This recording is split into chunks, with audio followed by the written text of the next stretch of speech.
Hey everybody, and welcome to Baking from a Social Distance, episode 3.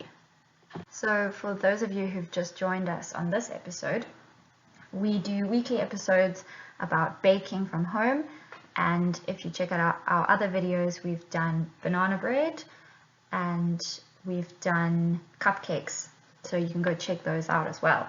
Today we're baking something that you can't exactly eat, but something that's really fun to play with. And that's Play-Doh. Make sure you listen really carefully to all the instructions and follow the steps really carefully so that you get the best Play-Doh you can possibly make. Have fun! For this recipe, you will need the following ingredients. To make your Play-Doh, you will need 1 cup of plain flour, 1 teaspoon of vegetable oil, 3/4 of a cup of water, a squeeze of lemon, a 1/4 cup of salt, and your choice of food coloring. If you're having any trouble with measuring some of these ingredients, then please ask a grown-up for help. So here are my ingredients all laid out and ready to go. Just a quick tip, when I made my Play-Doh, it was pretty messy, so I would recommend that you lay down some newspaper or some absorbent kitchen towel to protect the surfaces, especially when you're using food coloring because it can stain. Now, in a big mixing bowl, mix 1/4 cup of salt and 1 cup of plain flour together. So why do we add salt to our Play-Doh? Salt has a special property which helps preserve the Play-Doh and make it last longer so you can play with it for many weeks to come. Here comes the fun and slightly messy bit. In a jug, mix 3/4 of a cup of water and 1 capful of the food coloring you've chosen. It's better to add less than more because food coloring is really strong and you only need a tiny bit to make the water really colorful. If any of you are into visual art, we can bring a little bit of paint mixing into our Play-Doh activity. So remember that if you have 2 colors, you can make a third. So for example, if you have blue food coloring, you can mix it with yellow to get green. If you have blue and red, well, you know what that makes, purple. Or if you have red and yellow, you can make orange. Now squeeze some lemon into your colorful water. The lemon will help keep the Play-Doh fresher for longer.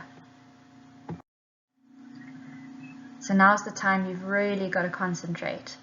So take your colorful water that you've mixed in your jug and very slowly, tiny bit by tiny bit, pour the colorful water into the bowl that has your flour and salt in it. Very carefully use a wooden spoon to mix the water and the dry ingredients together. Now I've got to add here that you have to be really careful with this step. So when I first made my Play-Doh, it was a little bit too sticky, and that's because I added too much colorful water to the dough. If you put too little colorful water, the dough will get dry and crumbly. So you've got to make sure that you have just the right amount and add your water very carefully bit by bit. Don't worry if your dough is looking a little bit crumbly or a little bit dry. You have to use your hands and your muscles to squish it together to make one solid ball. The only way you can get it to look like this is to use both of your hands and squish it for at least 5 minutes. So roll it, play with it, squish it, flatten it like a pancake until it becomes one solid ball with no lumps or bits of flour in it. When you're happy with your Play-Doh, you can rub in a little bit of vegetable oil, and this makes your dough silky soft. Remember, it's only 1 teaspoon of vegetable oil. Right, so at this point, you'll have a nice solid ball of Play-Doh in your choice of color. So I made pink Play-Doh and blue Play-Doh and lavender colored Play-Doh. What does yours look like? What does it feel like? Is it silky soft? Is it a bit lumpy? Is it dry? Is it really wet? Or is it just right? What does it smell like? Does it smell like flour? Does it smell like salt? Does it smell like lemon? To check that you're on the right track with your Play-Doh, you can use this checklist to make sure that your dough is the best it can possibly be. So these are some of the things that I think a good batch of Play-Doh should be. So, your dough should not be sticky or wet. Your dough shouldn't stick to the table or on your hands when you play with it. You should be able to easily pull the dough apart and smush it together again. Your dough should not be dry or crumbly. It should be soft and smooth, and there shouldn't be any lumps of flour that are visible in your dough. And your dough should be one solid color. To test your listening skills throughout this tutorial, I've added a few questions to the mix. Are you ready for your quiz challenge? Question 1. If your dough is too sticky or too wet, what should you do? A. You should add some more colorful water. B. You should add more vegetable oil. C. You should add more flour. Or D. You should put the dough in the fridge. So if your dough is too sticky or wet, the best thing to do is to add more flour until you're happy with the texture. Question 2. If your dough is too dry or crumbly, what should you do? A. You should add some more flour. B. You should add some more colorful water. C. You should put it in the fridge for a few hours. Or D. You should add some more salt. If you would add some more water to your dry or crumbly dough, then you'd be absolutely correct. Adding some more water will make it a little bit wetter so that it would be the right texture. Alright, next question. Why do we put salt in Play-Doh? A. To make it last longer. B. To make it sticky. C. To make it taste good. Or D. To make it softer. That's correct. We put salt in Play-Doh to make it last longer, so it doesn't go off. Right, so in this question, you're going to choose 2 answers. What can you do to make your Play-Doh last longer? A. You can keep it in the fridge. B. You can leave it out on the table. C. You can store it in a sealed container. Or D. You can add more vegetable oil. Remember, choose 2. Okay, that was a tricky one.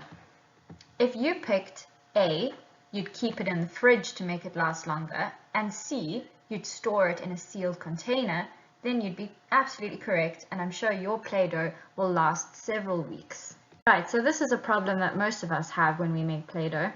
Sometimes it can dry out. You might by mistake leave it outside on the table, or you might not put it in a sealed container, and it can dry out. So what can we do about it? So your question is, what can you do to make your Play-Doh softer if it starts to dry out? So A, you can keep it in the fridge. B, you can leave it on the table. C, you can store it in a sealed container. Or D, you can rub in a bit more vegetable oil. Remember, just pick one for this question. That's correct. Rub in a little bit more vegetable oil if your Play-Doh has started to dry out. Well done, everybody. I really hope your Play-Doh came out exactly the way you wanted it. And if you have any questions, please let us know. And we'll be doing a Zoom shortly for you guys to bring your Play-Doh and show everybody what you made, what colors you chose, and just to share some ideas. These are some things that we made at home. You can see we made 3 different types of Play-Doh. We made pink, we made blue, and we made a lilac lavender color. Can you guess what food coloring we had to make these specific colors? Which colors do you think we mixed to make the light lavender color? Also think about the different cutters you can use to make cool shapes. So in these pictures you can see we have a few Play-Doh cutters like gingerbread men, we have stars, we have little hexagons, but you can use various things. You can use toilet rolls, you can use knives or spoons, anything you can find really that can make a cool shape. You can even roll them into little sausages, into little balls. You can do anything you like. So we look forward to sharing some of those ideas on the Zoom. Thanks for dropping by for our Baking from a Social Distance episode. Remember to bring your Play-Doh to the next Zoom session. Bye!